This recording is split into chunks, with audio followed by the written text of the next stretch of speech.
Hello everyone, Ethan Calhoun, aka Staff Sergeant Calhoun. Today, I'm going to do persuasive speech over UFOs and UFO sightings. So as you guys all know, I'm a believer, and we're going to start out this presentation by watching a 45-second clip of a video that a pilot witnessed.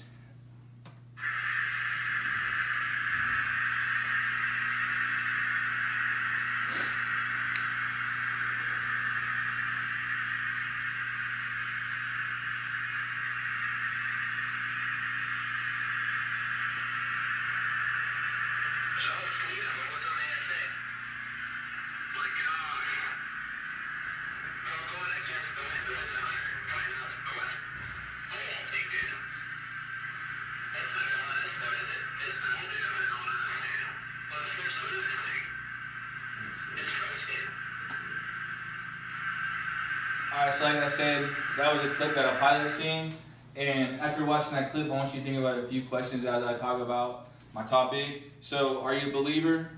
Have you ever thought about what else could be out there?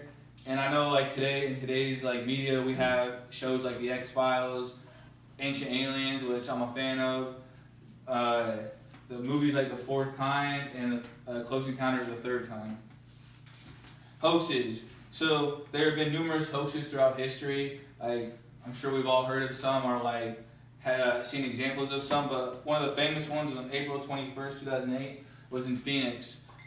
Road flares were tied to helium balloons, and a number of witnesses seen personnel putting them up, so it was declared a hoax.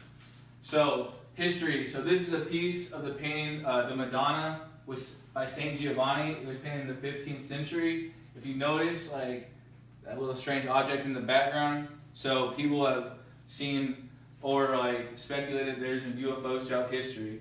Next slide, please. So this is from ancient Egypt. Have you seen hieroglyphics?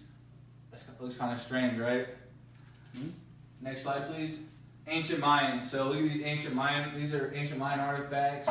Like that, you can tell that looks like an alien, and then that's a weird spaceship. So this is a scene from Roswell. But before I get to that, I'm gonna give you a quote from Kenneth Arnold. He was a pilot. So on June 24th, 1947, he was flying over the Cascade Mountains. He was looking for a lost C-46 airplane. So this is what he witnessed. They were flying diagonally in an echelon formation with a larger gap in the echelon between the first four and the last five. The lead object looked like a dark crescent. The other 8 were flat and disc-shaped. After 2.5 miles, they just disappeared. So obviously he's seen something weird that day.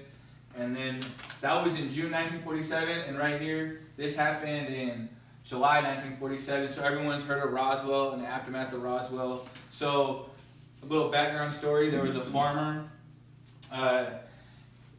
He was out on his ranch one day, and he found a lot of like metallic debris that was unidentifiable. So he reported it to the sheriff, and like no more than a few hours after he reported it, the Air Force from Roswell, New Mexico, they came and policed everything up.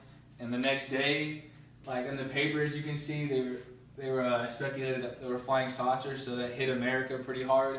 But then after that, the Air Force officials said it was a crashed weather balloon on July 9th. So that was the government story, that they were just weather balloons. The aftermath of Roswell. So this is where a lot more people were trying to figure out that there might be other life forms out there in UFOs. So have you guys ever heard of the term dummy drops? So dummy drops, during the 1950s, Air Force conducted drills where they tested dummies on like dummy pilots, and they were dropping them from different altitudes to see what it would do to the bodies. And right after the dummies would crash to the ground, the Army would come pick them up, would like have the whole thing cordoned off so no civilians could get in there. And that created a lot of speculation towards UFOs. Next slide, please. Project Blue Book. So this is a picture of Air Force One, and there's a random object there. That's another kind of suspicious little detail, but I'm gonna go into Project Blue Book real quick. So, the U.S. government had a program that studied UFOs from 1948 to 1969. A little stat is they looked at over 12,000 reports and 701 remain unidentified. So as you you guys have known me for a while. As you know, I'm a believer. I do my research, and this is what I thought would be a good persuasive speech for you guys. Next slide, please. So this is another example. So here's some strange lights over Phoenix, Arizona, and you can see the enlarged object right here. But the government stated that these were just flares. What do you guys think? That's a UFO. Next slide, please. All right, my conclusion. So, remember those 3 questions I asked you at the beginning? Do you believe yet? Did anything I mentioned change your perception at all? Did you learn anything or feel anything different from this presentation? Or do you just think I'm crazy and weird? So, this concludes my persuasive speech. Thank you for attending.